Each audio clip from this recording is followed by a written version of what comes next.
Salam sejahtera Malaysia, denyut nadi suara rakyat bergema di channel ini. Terima kasih kerana terus bersama-sama di dalam channel ini untuk mendapatkan berita terbaru setiap hari. Bagi anda yang pertama kali berada dalam channel ini, sila pastikan untuk anda menekan butang subscribe, like dan share. Tekan juga tombol notifikasi untuk mendapatkan berita terbaru setiap hari. Denyut nadi suara rakyat bergema di channel ini, berita bermula sebentar lagi. Salam sejahtera Malaysia. Fahmi mengajak semua pihak untuk hayati titah agung. Berita hari ini semua tentang titah agung. Sebab itu yang dinanti-nantikan oleh seluruh rakyat Malaysia. Fahmi mengajak semua pihak untuk menghayati titah agung. Menteri Komunikasi Fahmi Fadzil mengajak semua pihak bersama-sama menghayati titah yang di-Pertuan Agong Sultan Ibrahim sempena istiadat pembukaan mesyuarat pertama penggal ketiga Parlimen ke-15 hari ini. Beliau berkata kestabilan adalah asas penting untuk membina semula negara. Daulat tuanku, katanya, yang juga adalah jurucakap kerajaan. Itulah isi secara ringkasan, isi keseluruhan, rangkuman keseluruhan titah baginda Sultan Ibrahim yang di-Pertuan Agong ialah tentang kestabilan. Kestabilan adalah asas yang penting untuk membina semula negara. Tetapi yang hairannya, habis-habisan kerajaan mau bentuk kestabilan, ada juga manusia-manusia yang berhabis juga untuk menggugat kestabilan, untuk mengganggu kestabilan itu. Ada juga manusia begitu, ya. Beliau menulis demikian menerusi hantaran pada laman Facebook besertakan infografik titah Sultan Ibrahim yang tidak akan melayan sebarang percubaan menggugat kestabilan politik negara. Inilah yang paling penting. Bila negara stabil dari segi politik, secara otomatik dari segi ekonomi pun stabil. Tapi kalau sentiasa ada manusia yang tidak pernah puas dengan kuasa, yang sentiasa mau ada kuasa, lepas itu ditunggangnya ini banyaklah dia tunggang, itu yang akan mengganggu kestabilan politik.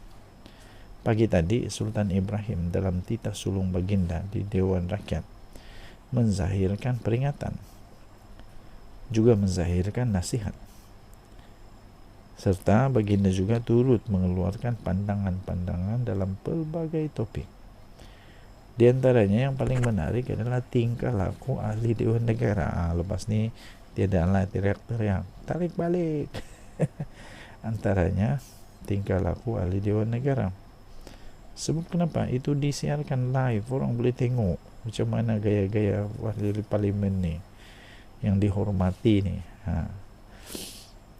Antaranya tingkah laku ahli Dewan Negara, Dewan Rakyat ketika persidangan, keperluan merangka dasar kukuh perpaduan negara, isu karena birokrasi, hutang negara serta kestabilan politik negara Malaysia. Ini amat penting. Jadi jangan pula lepas ini kalau ada orang yang cuba-cuba untuk menggugat kestabilan politik, kestabilan perpaduan negara, kalau diambil tindakan, jangan pula heran.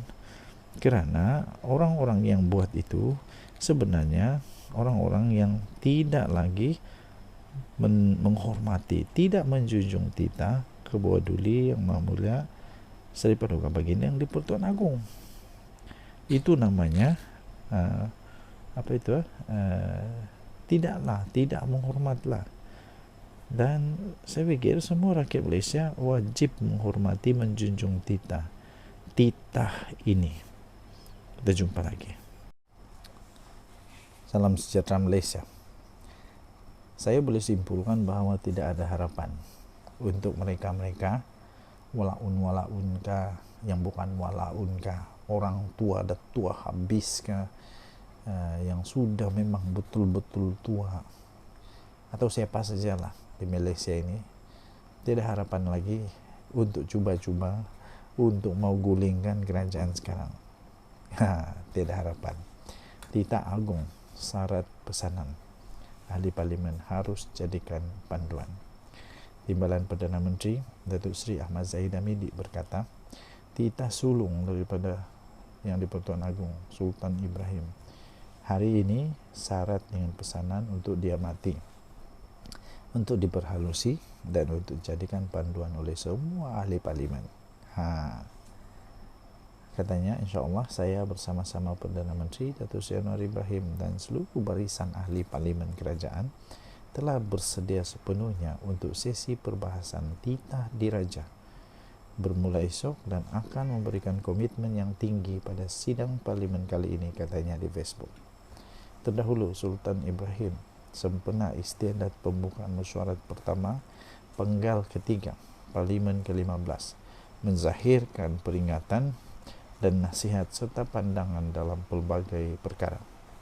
Antaranya tingkah laku ahli Dewan Negara dan Dewan Rakyat semasa persidangan, keperluan merangka dasar hukum perpaduan negara, isu karena birokrasi, hutang negara serta kestabilan politik. Turut berangkat ke istiadat itu adalah Raja Permaisuri Agong, Raja Sarid Sofia. Ini adalah merupakan istiadat pembukaan Parlimen Sulung oleh Sultan Ibrahim sejak mengangkat sumpah sebagai Yang di-Pertuan Agong ke-17 pada 31 Januari yang lalu. Jadi tuan-tuan dan puan yang dihormati sekalian, Agong kali ini dalam ucapan sulung baginda untuk pembukaan parlimen kali ini betul-betul serius. Kali ini ahli-ahli parlimen tidak lagi boleh menjadikan Dewan Rakyat macam zoo, kena ada profesionalisme. Kemudian yang paling saya seronok di dalam titah Seri Paduka Baginda Yang di-Pertuan Agong ini, Sultan Ibrahim, baginda menitahkan supaya kestabilan negara dijaga, terutama dari segala aspek.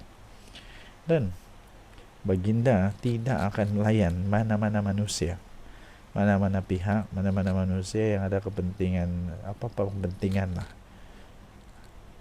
yang mahu menggugat kestabilan negara Malaysia. Tidak ada harapan lagi selepas ini untuk siapa-siapa saja yang cuba-cuba langkah, entah langkah apalah, langkah 1000 kah, langkah 2000 kah, tidak ada lagi. Harap-harap semua walaun, semua orang tua, semua siapa-siapa sajalah sedar bahawa ini adalah titah baginda dan harus dijunjung. Jadi tuan-tuan dan puan yang dihormati sekalian, kita bersyukur kerana ada Agong yang begitu dekat dengan hati rakyat, yang betul-betul ingin menjaga kestabilan negara Malaysia. Kita jumpa lagi, bye-bye.